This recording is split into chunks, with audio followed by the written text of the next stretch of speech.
Hola a todos, bienvenidos en esta ocasión a una nueva sesión de este seminario tributario. En esta oportunidad vamos a trabajar todo lo que tiene relación con el régimen simple de tributación, que no es otra cosa más que un sistema alternativo creado ya hace un par de años con un propósito claramente definido y está enmarcado pues en tres pilares. Primero, el tema de la formalización. Segundo, el tema de la simplificación de trámites. Y por supuesto también está el tema de un ahorro en materia de tasa impositiva. Entonces, este es un tema por demás interesante que al día de hoy debe hacer parte de ese repertorio de la planeación tributaria, no solo de las organizaciones, personas jurídicas, sino también para las personas naturales, ya que eventualmente pueden aprovechar este sistema que, como lo menciono, es alternativo para minimizar su carga impositiva. Pues no siendo más, vamos a compartir en estos momentos la presentación que tengo preparada y bueno, vamos a trabajar entonces régimen simple de tributación. Lo vamos a encontrar muy a menudo abreviado con la expresión RST, digamos que ya hace parte del léxico tributario cotidiano, pues, de nosotros los contadores. Bueno, para hablar de régimen simple de tributación, lo primero que debemos recordar es que cuando estamos en el sistema ordinario, es decir, en el sistema bajo el cual declaramos habitualmente las personas naturales por medio del formulario 210 y las personas jurídicas a través del formulario 110 de la DIAN, nosotros nos enfrentamos a un problema y está resaltado acá con color naranja estas dos casillitas.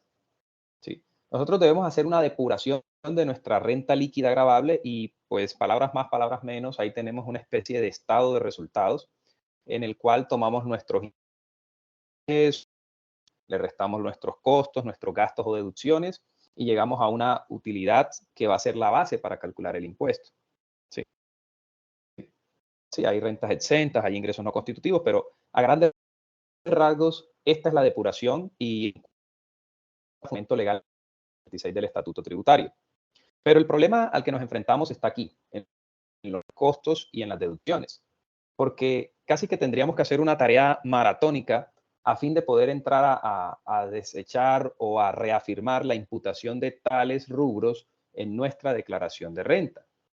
En ese sentido, nosotros vamos a tener una especie de conciliación contable fiscal porque seguramente algunas partidas que las encontramos en nuestro estado de resultados no vamos a poder llevarlas hasta la declaración de renta porque no cumplen con algunos requisitos. De allí incluso que la administración tributaria, a través del formato 2516, 2517, exige que se le envíe como prueba de esa conciliación un formato llamado propiamente así, formato de conciliación de utilidad contable versus fiscal. Y allí pues la administración va a tener un detallado de cuáles son esas cifras que estuvieron en un lado y no en el otro, ¿sí? Porque se pueden dar algunas diferencias que pueden ser temporarias o permanentes. Y eso es lo que el formato de conciliación le deja ver a la administración tributaria y por supuesto todo esto le va a facilitar los programas de fiscalización. Entonces, no por nada tenemos este formato que también hace parte de los archivos XML que hacen parte pues, de los sistemas de información exógena que le reportamos a la administración tributaria cada año. Entonces, es un hecho que nuestras cifras contables no van a ser las mismas en el normal de los casos que las cifras fiscales o de la declaración de renta, ¿sí? Y por eso existen estos procesos incluso de conciliación contable fiscal. Ahora, si quisiéramos hacer un resumen de cuán difícil es lograr la aceptación de mis costos o de mis gastos a nivel tributario, tendríamos que irnos en primer lugar al artículo 107, que establece como requisitos generales de cualquier costo o gasto los principios de causalidad, necesidad y proporcionalidad. ¿Sí? A grandes rasgos, esto nos lleva a que todo costo, todo o todo gasto pretendido para mi declaración de renta debe ser necesario, debe tener una relación directa con el ingreso que yo devengo, ¿sí? Y que debe estar dentro de la proporción, ¿no? Y para eso ya la DIAN ha avanzado y su sistema le arroja unos márgenes estadísticos de rentabilidad por cada actividad o por cada sector de la economía. Así que el artículo 107 es la primera base, ¿sí? Sobre la cual se cimenta todo esto de la aceptación de los costos y gastos en materia tributaria. Pero no es el único. Además de eso, han aparecido pudiéramos decirlo, relativamente nuevo, porque ya tenemos conviviendo con estos dos sistemas alrededor de 3 años, y son los sistemas de pagos bancarizados, que los encontramos en el artículo 771-5, y los sistemas de documentos electrónicos que encuentran fundamentación legal en los artículos 771-2, que a su vez nos remite al 617 y 618. Entonces, recordemos pues que a la luz del artículo 771-5, yo no puedo, por ejemplo, realizar pagos individuales que superen 100 VTs. ¿Sí? Y que tengo un porcentaje de aceptación muy reducido, porque se ha venido reduciendo en la medida que pasan los periodos gravables, se ha venido reduciendo y pues prácticamente los pagos en efectivos han quedado relevados, han quedado desechados. Así que las empresas hoy por hoy deben procurar que todo lo que paguen sea a través de tarjetas de crédito, transferencias bancarias o consignaciones bancarias, para que esa parte, esa brecha que quede dentro de los pagos en efectivo sea mínima y no tenga problemas pues de aceptación. Y esto igual vamos a tener que hacer las personas naturales siempre y cuando en nuestra declaración de renta tengamos derecho a la imputación de costos y gastos, porque hay que decirlo, no para todos los tipos de ingresos existe tal posibilidad. Por su lado, el artículo 771-2 lo que nos menciona es que todo costo, todo gasto, incluso todo pasivo y toda partida que represente un impuesto descontable, si estuviéramos hablando del IVA, por ejemplo, debe estar soportado en una factura electrónica o en algún documento equivalente. Y por ahí pues aparecen incluso documentos electrónicos como la nómina electrónica y el documento soporte para no obligados a facturar. Entonces, hoy pudiéramos decir estamos en un punto de la historia donde no basta con que el costo o el gasto sea real, que haya sido pagado, que tenga relación de causalidad. No, también hay que combinarlo con estos sistemas de pagos bancarizados y con los sistemas de documentos electrónicos. Y por si eso, como si eso no fuera poco, aparecen incluso algunos otros requisitos, yo los he abreviado aquí en estas dos casillitas, requisitos específicos y el requisito de la información exógena.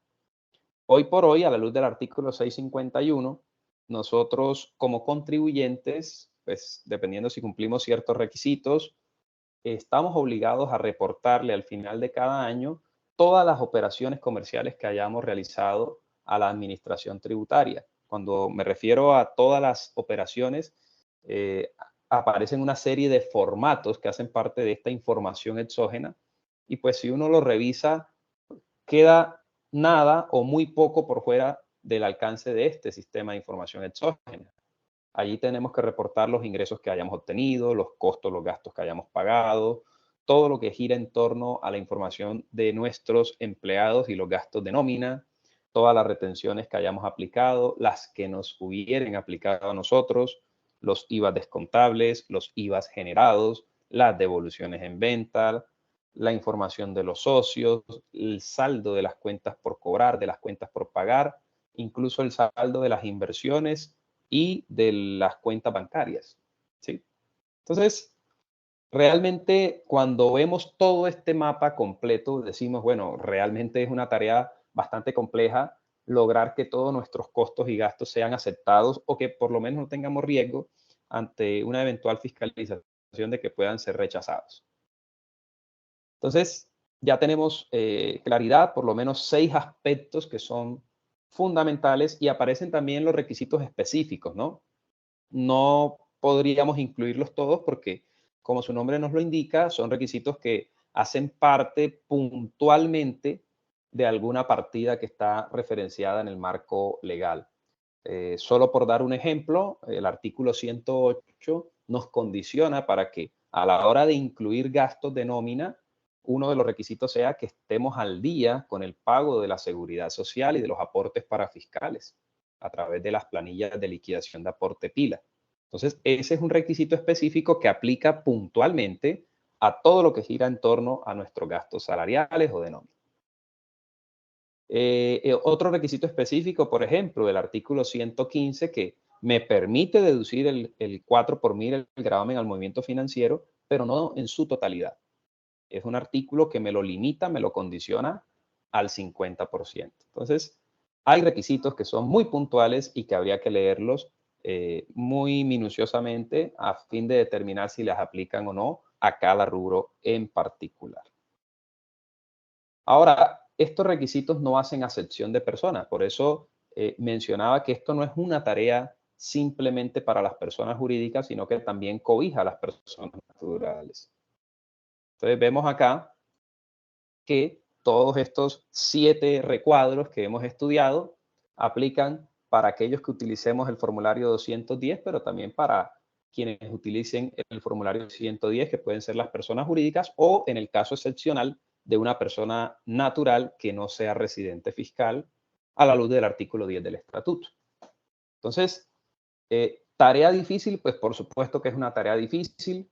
Y en el fondo de todo esto debemos entender que si no me aceptan los costos y los gastos en mi declaración de renta, pues simplemente la utilidad o la renta líquida gravable, que es la base del impuesto, tiende a incrementarse y en ese mismo sentido el valor a pagar por el concepto de impuesto. Entonces, no tener una rigurosidad, un control, una revisión de estos requisitos en mis costos y gastos conlleva a pagar una mayor cantidad de impuestos. Entonces, dicho todo eso, aparece en escena el régimen simple de tributación, ¿sí? Que está contenido en el libro octavo del Estatuto Tributario y pueden comenzar a leerlo a partir del artículo 903 en adelante. Este sistema, lo mencionaba en un comienzo, tiene 3 objetivos prioritarios y es reducir las cargas formales y sustanciales a los contribuyentes, simplificar todo el tema de tramitología e impulsar la formalización. O sea, que esas empresas que estaban huyendo de pronto a rebelarse ante la DIAN, lo hagan de manera voluntaria, a sabiendas de que tienen un sistema que no les va a comprometer en gran medida el pago del impuesto. Pues bien, aquí estamos observando cuáles son las tarifas que se manejan y esto hay que verlo de forma comparativa con lo que está contenido en el artículo 240 y 241. En el artículo 240 encontramos cuál es la tarifa de tributación general para las personas jurídicas y si hablamos del año gravable 2022 en adelante, vamos a encontrarnos que esa tarifa hoy por hoy se sitúa en 35%. ¿Sí? De cada 100 pesos de utilidad, 35 corresponde pagarlo a la administración tributaria. Ese es el análisis macro que se hace a la lectura de esa tarifa, ¿no? Por supuesto que es una tarifa que cuando tú comienzas a quitarle los gastos y costos que no son no deducibles, pues se te va a incrementar porque la tarifa efectiva, es decir, la que efectivamente liquidamos luego de haber depurado todo este tema de costos y gastos, pues va a ser más alta. Y en el 241 encontramos las tarifas para las personas naturales. Recordemos que si declaramos en el formulario 210 no vamos a encontrar una única tarifa, sino que encontramos una tabla con tarifas marginales que van desde el 0 hasta el 39%. ¿Listo? Recordemos que las personas naturales tienen 1090 VTs exentas, por eso el primer rango es 0%, pero luego de esto tenemos un 19% y en la medida que se incremente la base puede llegar a ser incluso de un 39%. Pues bien, ¿qué nos ofrece en cambio el régimen simple de tributación? El régimen simple de tributación hoy por hoy tiene 6 grupos de tarifas. Entonces, lo primero que yo tendría que hacer para realizar el análisis y determinar si me conviene o no el régimen simple es en qué grupo de tarifas me encuentro. Entonces, vamos a remitirnos al artículo 908 y ahí vamos a encontrar que el primer grupo le corresponde a esas empresas dedicadas a los micromercados y a las peluquerías. Aquí hago un paralelo de lo que estuvo vigente antes de la reforma, es decir, lo que aplicó hasta el año grabable 2022. Y lo que está en el recuadro rojo son las nuevas tarifas que se introdujeron con la ley 2277 del 2022 y que van a tener incidencias o aplicación a partir del año en curso 2023. Entonces, vemos que lo que hizo la reforma también en parte fue reducir significativamente las tarifas, sobre todo si vemos el último rango, el cual pasó del 11 al 5,6%. Pero esto, repito, es solo para las actividades económicas del grupo 1, micromercados y peluquerías. Si pasamos al grupo 2, que debería ser el último de los grupos porque es el grupo residual, ¿sí? Cuando uno lo lee, pues dice comercio al por mayor y al detal, servicios técnicos, mecánicos, construcción, telecomunicación, y termina diciéndonos, y las demás actividades no clasificadas en los grupos anteriores. Entonces, ahí también vemos que las tarifas van del 1,6 al 4,5. Notemos entonces que son tarifas muy reducidas comparadas con el 35% o con el 39% que mencionábamos previamente, ¿sí?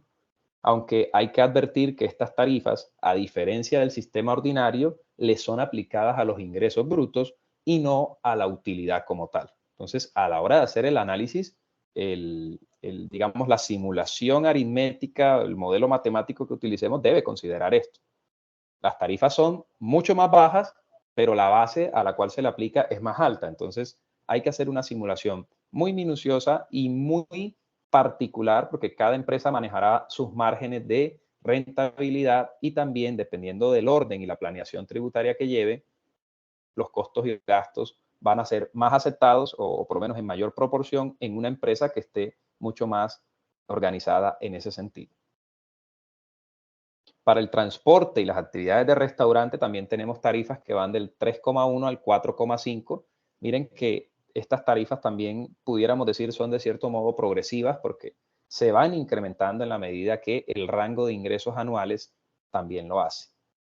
Un paréntesis para advertir que el rango de ingresos llega hasta un tope de 100.000 VTs porque una de las restricciones que tiene este régimen simple de tributación es que no pueden incluirse o no pueden inscribirse personas naturales o jurídicas que en el año anterior o que incluso durante el año en curso superen esta barrera o este umbral de las 100.000 VTs que hoy por hoy arrojarían una cifra de 4.200 millones partiendo de una VT de 42.412, ¿no? El grupo 4 de tarifas es para todas esas empresas que se dediquen a las actividades educativas y de atención a la salud humana, ¿no?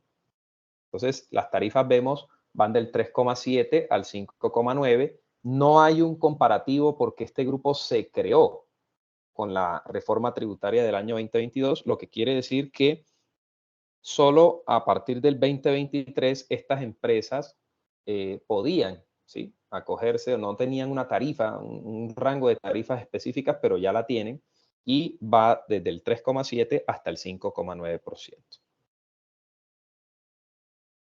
Para las actividades de servicios profesionales y de consultorías, hubo un cambio sustancial porque pasamos de tener 4 rangos a solo 2 rangos y las tarifas van del 7,3 al 8,3%. Observen que para este rango en específico, ¿sí?, el tope máximo de ingresos anuales es de 12.000 VTs, ¿sí?, a diferencia de 100.000 VTs que veíamos previamente. Entonces, aquí vamos a notar un cambio considerable. O sea que para las personas naturales o incluso las jurídicas que se dediquen a este tipo de actividades, pues hay que considerar que el monto o la permisividad de sus ingresos es mucho menor comparado con el resto de actividades. También se creó un grupo 6 que tiene una sola tarifa única y es el 1,62%. Está exclusivamente diseñada para las empresas dedicadas al reciclaje o a la recuperación de materiales con los códigos SIUS que ustedes ven aquí en pantalla. para considerarlo, cuando una empresa se dedique a dos actividades distintas con tarifas diferentes porque pertenecen a grupos distintos del artículo 908, la norma prevé que se debe tomar, ¿sí? Se totalizarán los ingresos, se llevará a un solo rango y se tomará la tarifa que resulte más alta. ¿Sí? Esto, repito, para cuando un solo contribuyente se dedique a actividades simultáneas. Entonces, siempre vamos a tomar la tarifa más alta. Ahora, ¿qué beneficios ofrece el sistema aparte pues de una tarifa que resulta bastante menor? Insistiendo en que el cálculo también es, por así decirlo, de mucho cuidado porque la tarifa es menor, pero la base es mayor, es más alta. Pero, ¿qué otros beneficios ofrece el RST? Bueno, para nosotros los contadores, sobre todo, hay un gran beneficio y es que simplifica mucho el cumplimiento de las obligaciones formales, porque en un solo formulario bimestral, que es el 2593, vamos a poder pagar hasta 4 impuestos, ¿sí? Vamos a pagar el anticipo para el impuesto de renta, el anticipo para el de industria y comercio y el anticipo para los impuestos de IVA e impuesto nacional al consumo en un solo formulario. Entonces, esto de entrada supone una menor carga, por lo menos en materia de trabajo para el contador, de estar pendiente de los vencimientos. La página muchas veces no colabora, pero aquí tenemos una sola declaración en un solo formulario, hacemos el pago de estos 4 impuestos, ¿no? Entonces, no deja de ser un aliciente para nosotros los que somos encargados de esa función en las empresas. Puede suponer un beneficio en la reducción de la tarifa cuando lo comparamos con la tasa efectiva de tributación. Recordemos, no podemos hacer un análisis muy a la ligera de, no, yo pago el 35 y lo comparo con lo que voy a pagar en el RCT. No, recuerda que el 35% es una tarifa nominal, pero cuando tú empiezas a restarle todos esos costos y gastos que no tienen posibilidad de ser deducidos, es allí donde esa tarifa se te empieza a crecer, ¿sí? Porque aunque tu utilidad comercial o contable o financiera sea de una cifra X y que pues se supondría es la cifra real, cuando vas a la declaración de renta encuentras que la utilidad es más alta y no es porque te hayas ganado más dinero, sino porque perdiste la oportunidad de restar algunas partidas de costos o deducciones. Entonces, eso hace que la base del impuesto en el régimen ordinario se encarezca y por ende el mayor valor a pagar. Esta parte de los descuentos tributarios es muy interesante y la debemos tener en cuenta.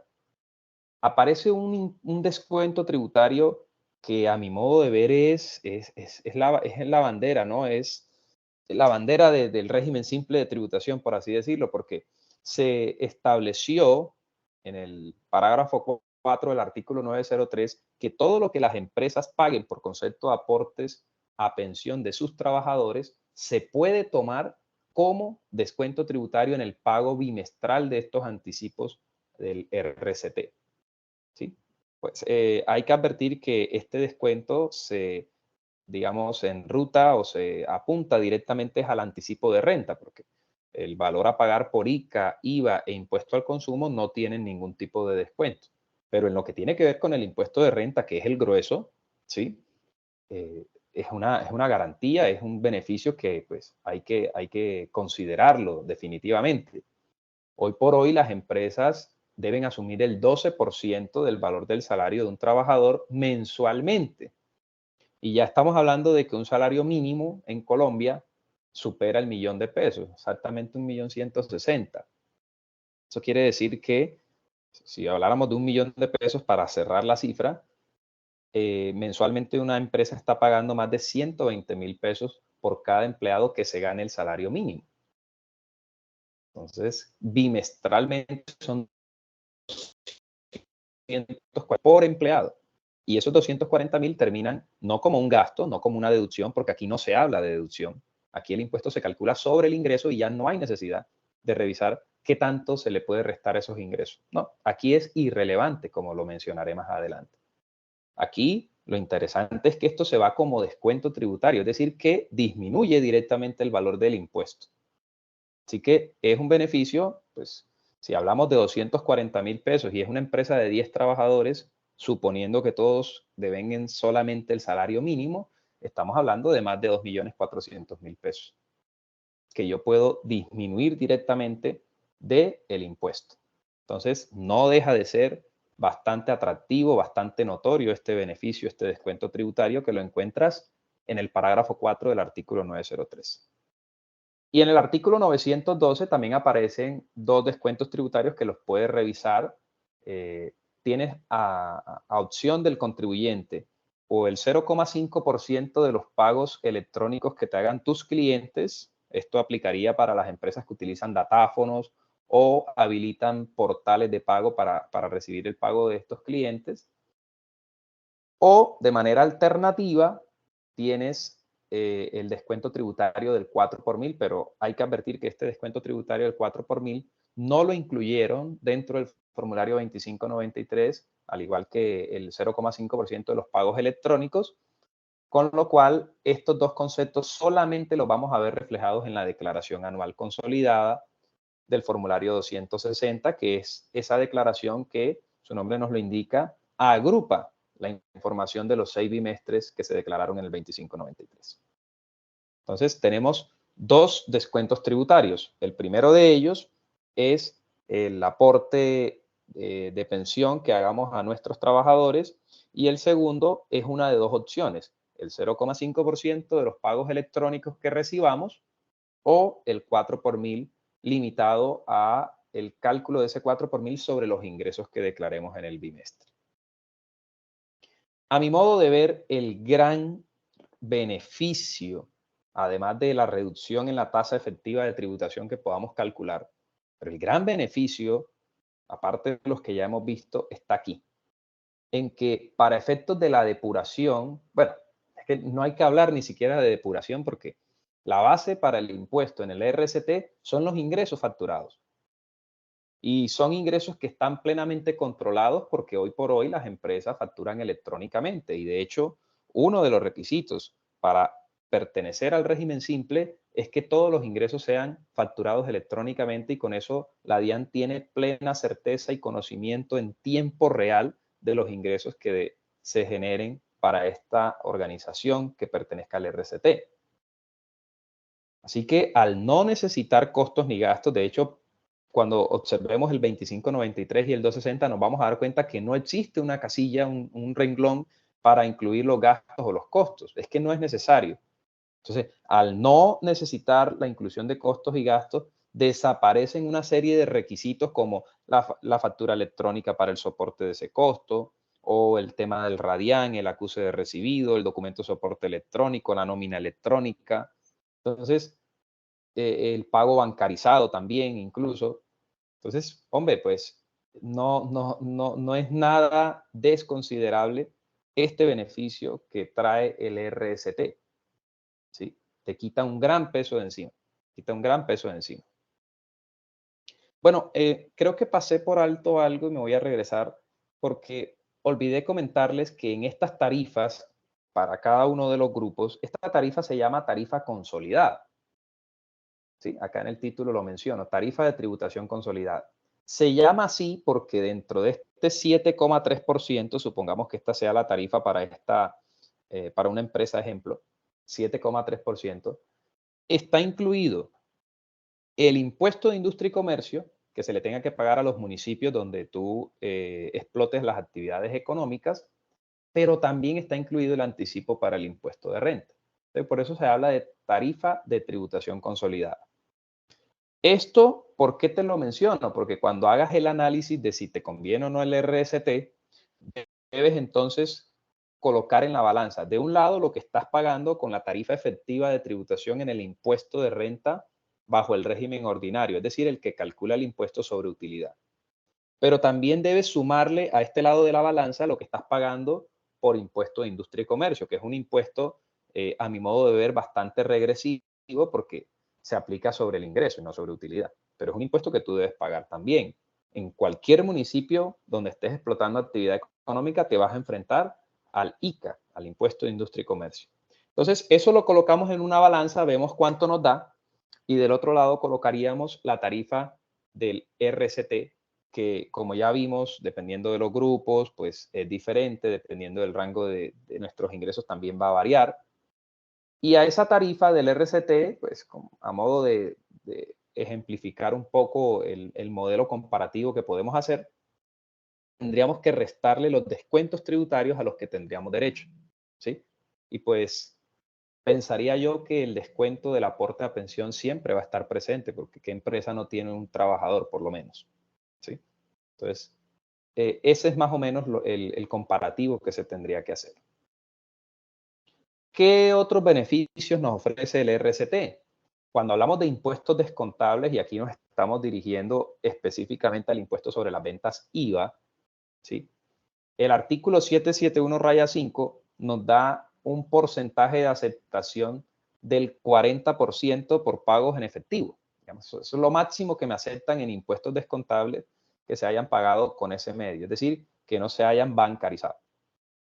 Pero si me voy al RCT, parágrafo 5 de ese artículo 771-5, nos da una posibilidad no del 40%, sino del 70%.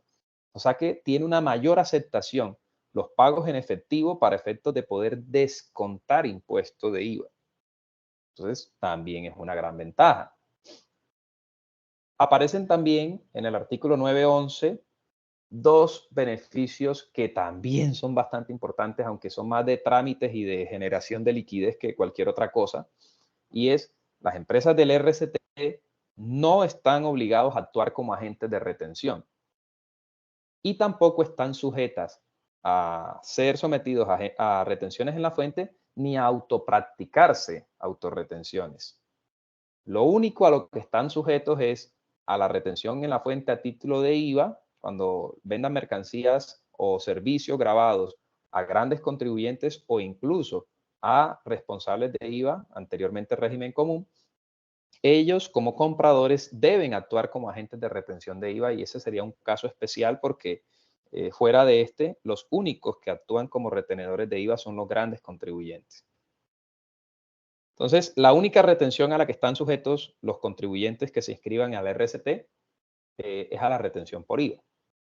Y la única retención que deben hacer es la retención en la fuente ¿a qué?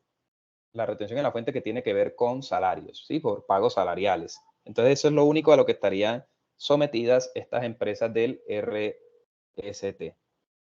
¿Listo?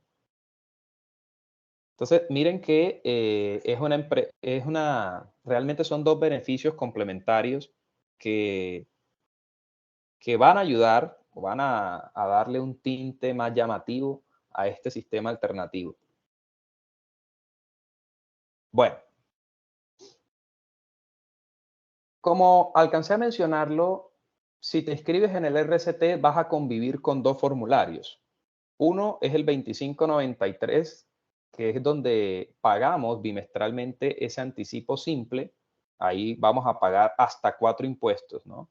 El anticipo de renta, el anticipo de ICA, el impuesto sobre las ventas IVA y también el impuesto nacional al consumo.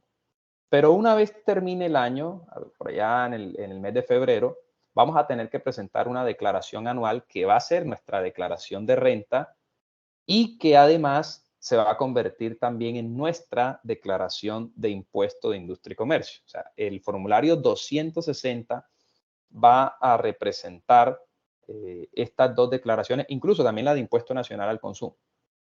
¿Sí? En un solo formulario anual ya tienes 3 declaraciones. La única declaración que no quedó reemplazada con el 260 es la declaración de IVA, que a mi modo de ver, muy respetuosamente la crítica, pero es un desatino porque si ya cada 2 meses pagaste el impuesto sobre las ventas, pues ¿para qué obligar a que en el formulario 300, en una periodicidad anual que te permite la página de la DIAN, tengas que volver a redundar colocando pues esa información? A muchas personas incluso se les olvida presentar el formulario 300 porque consideran que con haber hecho el pago bimestral en el 2593 ya cumplieron con la obligación del IVA y resulta que no. El IVA se escapa, ¿sí?, al formulario 260. Entonces, En resumidas cuentas, vas a tener que presentar 6 declaraciones bimestrales a través del formulario 2593.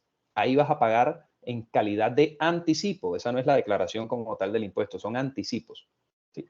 Ahí vas a declarar el 2593, el anticipo de renta, el de ICA, IVA e impuesto al consumo. Y luego en el formulario 260, pues un formulario que incluso se hace solo. Cuando tú ingresas a la página de la DIAN, él lo que hace es que recopila la información de las 6 declaraciones bimestrales y te arma el 260. Y ese formulario 260 se convierte en tu declaración de renta, pero al mismo tiempo se convierte en tu declaración de ICA y pues no es que se convierta en la declaración de impuesto al consumo, sino que no hay necesidad de armar una declaración de impuesto al consumo, como si hay que hacerlo con la declaración de IVA en el formulario 300, periodicidad anual. Entonces vamos a convivir con estos dos formularios. Otras consideraciones para el régimen simple de tributación. Primero, que todo lo que nosotros conocemos en materia sancionatoria y de procedimiento tributario le va a aplicar también en igual sentido al RCT. Entonces, la sanción de extemporaneidad, la sanción por corrección, por inexactitud, por no declarar, todas estas sanciones en el mismo modo van a ser aplicables a este tipo de contribuyentes. Otra consideración, vigilar esas causales que generan la exclusión o la salida del RCT. Por ejemplo, debemos prever que no me puedo pasar de esas 100.000 VT de ingresos. ¿Sí? Y ojo que hay un grupo de tarifas que no son 100.000, sino 12.000 VTs. Mucha atención con eso. Asimismo, si vamos a los artículos 905 y 906, nos vamos a encontrar que hay unas actividades económicas para las cuales no está destinado el RCT. Por ejemplo, no pueden aspirar a este régimen extranjeros o no residentes, aquellos que se dediquen al factoraje o compra de facturas, al microcrédito, al monopolio de las armas de juego, actividades inmobiliarias. Entonces, son, digamos, algunas consideraciones o restricciones que hacen que una empresa no pueda ingresar al régimen simple de tributación. Ojo con esta última, y es que en las sociedades que quieran pertenecer al RCT, los socios no pueden figurar como empleados de las mismas. Entonces, tengamos en cuenta estas consideraciones, ¿no? Artículos 905 y 906. Otras consideraciones. Este es un sistema alternativo, ya lo hemos mencionado, y por ser un sistema alternativo, puedes tomarlo como un ensayo y error. Tú puedes inscribirte en el RCT durante un año y si te gusta, puedes permanecer en él, pero si no, puedes volver al régimen ordinario. Eso sí, tienes unos plazos y debes respetarlos. Estos plazos están contenidos en el artículo 909. Entonces, para inscribirme al régimen simple, tengo plazo hasta el último día hábil de febrero. Y para retirarme del RST, tengo hasta el último día hábil del mes de enero. ¿Sí? Entonces, si yo me inscribo, si soy una empresa que ya pues, tiene cierto tiempo de haberse constituido, hoy, en el mes de noviembre del 2023 en el que nos encontramos, no podría realizar la inscripción, ¿verdad? Para el año grabable 2023. Ya tengo que terminar el 2023 dentro del régimen ordinario. Pero a partir del año siguiente, 2024, tengo hasta el último día hábil de febrero para realizar la inscripción, pero esa inscripción es para el año grabable 2024. Ahora bien, si me inscribo en febrero del 2024 y quiero salirme, ya no puedo hacerlo sino hasta en enero del 2025, pero todo el 2024 se entiende que debe ser trabajado bajo el esquema del RST. La salida entonces del 2025 va a tener incidencias o repercusiones a partir de ese año grabable en adelante, si es que no retomo nuevamente la inscripción del RCT. Ahora, cuando estemos hablando de una empresa nueva, digamos que una empresa en el mes de noviembre se quiere constituir y quiere constituirse en el RCT, pues lo puede hacer. Lo único que debe tener presente es que al momento de tramitar su inscripción en Cámara de Comercio, debe notificar, debe hacerle saber a la persona que le esté atendiendo que desea pertenecer al RCT, porque lo debe hacer en el momento de la inscripción del RUT. Y recordemos que hoy por hoy La inscripción del RUT se hace en la misma Cámara de Comercio cuando se está realizando la inscripción en el registro mercantil. A la hora de considerar el tope de las 100.000 VTs o las 12.000 VTs para las actividades profesionales, los ingresos no constitutivos de renta no hacen parte del cálculo de ese tope de ingresos. Así que si de repente estamos hablando de una persona natural y esa persona natural recibió de pronto una indemnización por daño emergente, un subsidio gubernamental para estudio, no sé, algún tipo de beca, por ejemplo, o hay una parte que es considerada como ingreso no constitutivo en las ganancias ocasionales, pues este tipo de ingresos no los vamos a computar para efectos de determinar si la persona supera o no ese tope de las 100.000 VT o 12.000 VT, según sea el caso, que lo condicionan a pertenecer o no al RCT. ¿Listo? Una consideración, si yo soy asalariado, no puedo optar por el RCT. ¿Sí? Digamos que los asalariados tenemos esa restricción, tenemos esa beta, no podemos ingresar al RCT estando en nuestra condición de asalariado. De hecho, en alguna parte de la historia reciente de nuestro país, algunos catedráticos que eran médicos renunciaron a seguir siendo catedráticos porque el RCT, a mi modo de ver, en una mala asesoría, se inscribieron pensando que podían y cuando se dieron cuenta que no, entonces comenzaron a salirse de esa relación laboral con las universidades porque les era más provechoso dejar de dar la cátedra, pero permanecer en el régimen simple de tributación. O sea, que les ofrecía mejores beneficios a la hora de pagar un impuesto. Sí, porque pues un especialista perfectamente puede estar en un rango de ingresos de 40, 50 millones de pesos mensuales. Entonces, le era preferible mantenerse en el RCT y renunciar a ese ingreso que alcanzaban a percibir por medio de los contratos laborales de horas cátedra. Un pensionado, en cambio, puede optar por el simple, no tiene ningún tipo de restricción. Otras recomendaciones. No te olvides entonces de que además del anticipo bimestral del formulario 2593, debes presentar la declaración anual consolidada de IVA. Eso lo encuentras en el artículo 915. Esa va en el formulario 300. Allí cuando ingreses, el formulario te va a preguntar cuál es tu periodicidad y debes escoger periodicidad anual, porque para los contribuyentes del régimen ordinario la periodicidad es bimestral o cuatrimestral, dependiendo del monto de los ingresos, tal como lo establece el artículo 600. Otra consideración, si te vas a inscribir al régimen simple, tienes un plazo de 2 meses para comenzar a facturar absolutamente todos tus ingresos a través del sistema de facturación electrónica. El impuesto al consumo y las declaraciones de ICA se declaran por medio de los formularios del RCT. Bueno, esto ya lo habíamos dicho. El RCT al final termina reemplazando completamente todo lo que tiene que ver con ICA e impuesto al consumo. Lo único que quedó por fuera de pronto es la declaración de IVA, que una vez finiquite el año, debes presentar el formulario 300 en periodicidad anual. Aclarando que muy seguramente no vas a tener que pagar nada porque ya en cada 6 meses liquidas el impuesto generado y descontaste el descontable, valga la redundancia, junto con las retenciones de IVA que te hayan aplicado y los saldos a favor, según sea el caso. Así que cuando llegues a la declaración anual consolidada, muy seguramente no vas a tener nada por pagar. Este acuerdo distrital que ustedes ven aquí es el acuerdo por medio del cual Santa Marta adoptó el. Así que allí queda reafirmado el hecho de que el formulario del régimen simple de tributación termina reemplazando completamente lo que tiene que ver con el formulario que cada municipio manejaba para el tema de industria y comercio. El nivel de ingresos entonces son 100.000, se totalizan. Bueno, si hay una persona natural que pertenece a esa serie, ¿sí? Entonces, esta persona, supongamos, tiene acciones en varias organizaciones. A la hora de computar esas 100.000 VT y poder determinar si puede pertenecer al régimen simple, estas 100.000 VTs, pues, se tiene que hacer una agrupación, una totalización de todas esas empresas que están en el RCT. Entonces, como que ahí hay una restricción un poquito rústica, ¿no? Para que las personas no se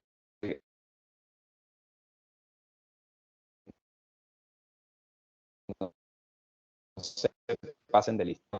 No superar ese monte. Están siendo cosas de 60, pero con eso porque aparece el artículo 905, recomiendo mucho que se lo lean, porque tiene unas restricciones en las cuales a la hora de computar esas 100.000 VTs se suman todas las empresas que pertenezcan al mismo dueño. O incluso a las personas que no sean único dueño, pero si tienes más del 10%, también entran a computarte los ingresos de esa empresa donde tienes esa participación, que a la luz del artículo 905 resulta considerable. Entonces ya sabes que los descuentos tributarios que puedes aplicar son los aportes a pensión a cargo del empleado, los pagos electrónicos, el 0,5%, o el monto del 4 por mil. ¿Sí? Lo encuentras en el artículo 9012. Este descuento del 4 por mil no estaba en el año gravable 2022. Comienza a regir a partir del 2023. Es allí donde aparece. También en el numeral 3 del artículo 910 hay una novedad con respecto a lo que veníamos trabajando. Y es que si hay un contribuyente del RCT cuyos ingresos no superan 3.500 VTs, esta persona ni siquiera va a tener que pagar o presentar el formulario 2593 cada 2 meses. Esta persona le basta con presentar el formulario anual y punto. Y también se dispuso que las declaraciones que se presenten del RCT sin pago se toman como declaraciones no presentadas, o sea que no tienen ningún efecto legal. Entonces, no serviría de nada que presentes el 260 y no lo pagues. ¿Sí? No lo pagues dentro del plazo. Te tocaría volverlo a presentar ya con una sanción de extemporaneidad. Bien, el contribuyente del RCT también tiene la obligación de declarar el formulario 160, que es la declaración de activos en el exterior. ¿Sí? Entonces, eso antes no estaba claro y muchas personas evadieron esa responsabilidad, ¿sí? Porque no había claridad si estando en el RCT seguías manteniendo esa obligación formal, sustancial. Corrijo, obligación formal, porque esa declaración es meramente informativa, la del 160. Qué pena. Y había un requisito que estaba en el artículo 905 y palabras más, palabras menos nos decía, para estar en el RCT no puedes caerte con el pago de las obligaciones tributarias. Ya ese requisito pues fue dado, ¿sí? No podías entrar al RCT estando en mora con ciertas obligaciones tributarias, pero ya esa restricción fue quitada. Muy seguramente los casos en los que el RCT va a ser más favorable serán aquellos donde no hay muchos costos ni gastos por incluir. Imaginémonos, por ejemplo, una empresa de transporte cuyos ingresos corresponden a una comisión o una parte del flete porque subcontrata a vehículos afiliados. Entonces, de los 100 pesos, 95 son para el dueño del vehículo y 5 son para mí. Pero ¿qué va a pasar allí? Que esos 5 pesos de comisión pues, no tienen los costos que sí va a tener el dueño del vehículo que recibió los 95 pesos. Este va a tener, por ejemplo, el costo de combustible, peajes, el gasto de nómina del conductor, ¿sí? El SOAT, tecnomecánica, mantenimientos, en fin, todo lo que correspondería propiamente a esa actividad. Pero los 5 pesos que se gana la empresa transportadora, la empresa, digamos, habilitada para hacer este tipo de operaciones con flota afiliada, no va a tener mucho costo. Entonces, son algunos casos donde me atrevería a decir el 99% para dar siempre un margen a las cosas que resultan extraordinarias, ¿no? Van a ser casos donde el RCT es mucho más favorable porque al no tener costos ni gastos, prácticamente yo tendría que pagar un 35% de los ingresos. Entonces, en vez de pagar un 35% de los ingresos, me voy al RCT donde las tarifas llegan hasta el 4,5%. Y recuerden que estoy exonerado de retenciones en la fuente y que dentro de ese 4,5 pagaría renta y también pagaría industria y comercio. Entonces, son algunos casos. Aquí, pues, reafirmar el hecho del descuento tributario del 0,5% de los pagos recibidos con medios electrónicos. Y una última recomendación final, y es que la ganancia ocasional no se incluye dentro del anticipo bimestral del RCT. O sea, en el 2593 yo no voy a pagar anticipo al impuesto de ganancia ocasional. Este impuesto, cuya tarifa pues pasó del 10 al 15% a partir del año grabable 2023, y en el caso de las loterías, premios y similares se mantuvo en el 20%, se va a liquidar únicamente cuando presentemos la declaración anual consolidada. Es allí donde vamos a pagar el impuesto de ganancias ocasionales, porque es un impuesto distinto al impuesto de renta, aunque sea complementario a este. Recuerden hacer el cálculo comparativo del régimen ordinario y el RCT, considerando la tasa efectiva de tributación, y ya saben a qué me refiero con ello. Aquí hay unas cifras estadísticas que pueden ser consultadas en el informe de la DIAN.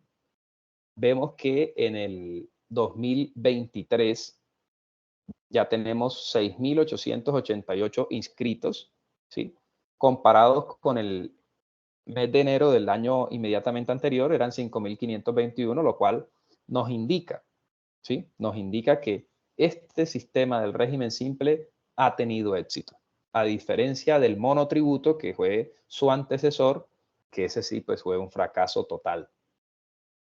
Entonces, con corte al mes de enero, que es la última información que estaba disponible para consulta, teníamos un total de 83.000 inscritos, dentro de los cuales 46.000 eran personas jurídicas y personas naturales casi 37.000.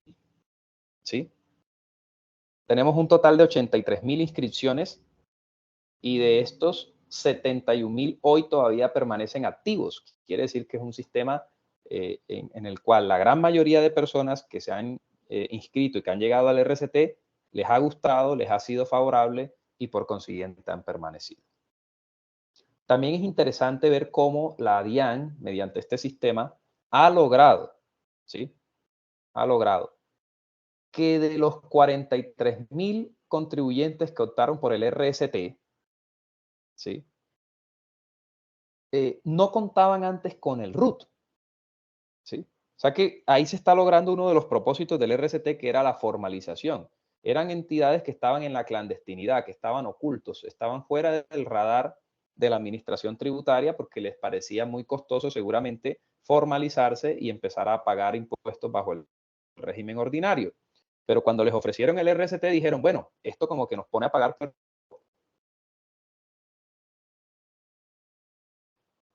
un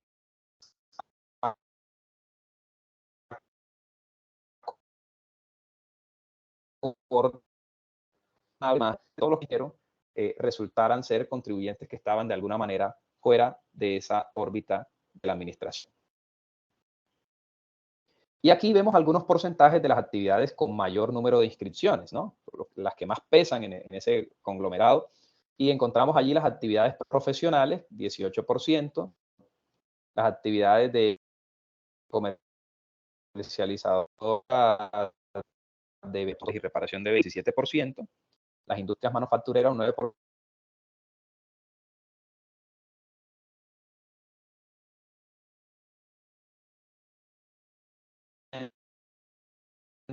las actividades de servicio administrativo y de actividades donde los costos y los gastos son pocos, están a la luz de todos estos requisitos que vimos previamente.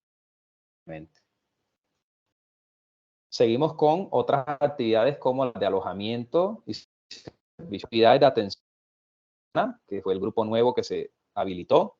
La construcción también tiene un peso significativo, el 7%. Entonces, esto es como para tener una idea. Y bueno, tú aquí dices, si dentro de los que se han inscrito, en su gran mayoría están contribuyentes que se dedican a mi actividad, pues hombre, consideremos, porque si ellos se están inscribiendo es por algo. Entonces, vale la pena por lo menos hacer el cálculo a fin de determinar si me conviene o no.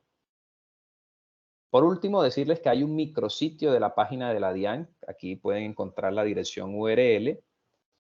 Y es una información formal directamente de la Administración Tributaria, donde ustedes pueden encontrar información relacionada con los beneficios, las obligaciones que tienen el RCT, las tarifas. Pueden descargar un simulador incluso, hacer una evaluación a fin de determinar si pueden mantenerse en el RCT. Entonces, hay mucha información que se ha desplegado sobre este nuevo sistema que a la DIAN le ha dado resultados. A las personas también, porque les significa pagar seguramente menos impuestos o reducir todo ese tema de trámites y de obligaciones de tipo formales, ¿no?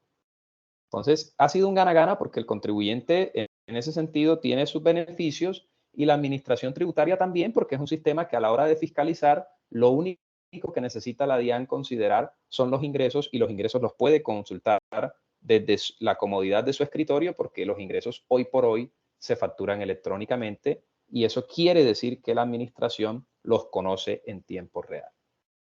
Así que encuentran toda esta información acá en la plataforma del micrositio del RCT.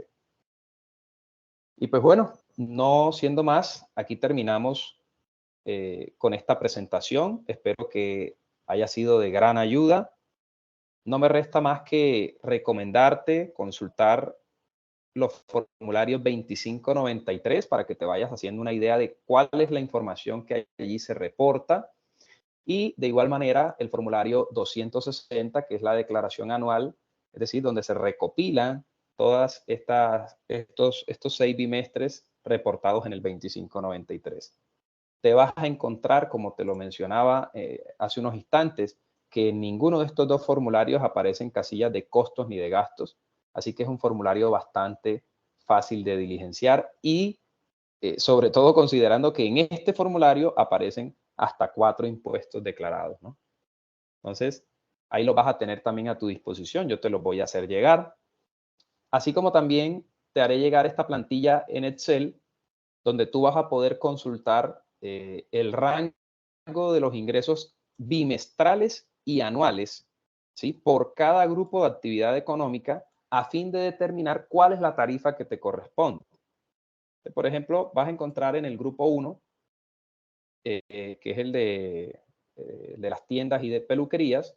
Aquí vas a encontrar cuál es el rango de ingresos bimestrales y la tarifa que te correspondería para cada uno de esos rangos, ¿no? O si quieres hacer el cálculo de forma anual, pues aquí también tienes las cifras anuales. Entonces, es una plantilla que contiene todos los 6 grupos. También va a quedar a tu disposición porque a veces es más fácil hacer el cálculo cuando ya tenemos, por así decirlo, el rango en pesos y no en VTs. Así que esto también va a quedar a tu disposición.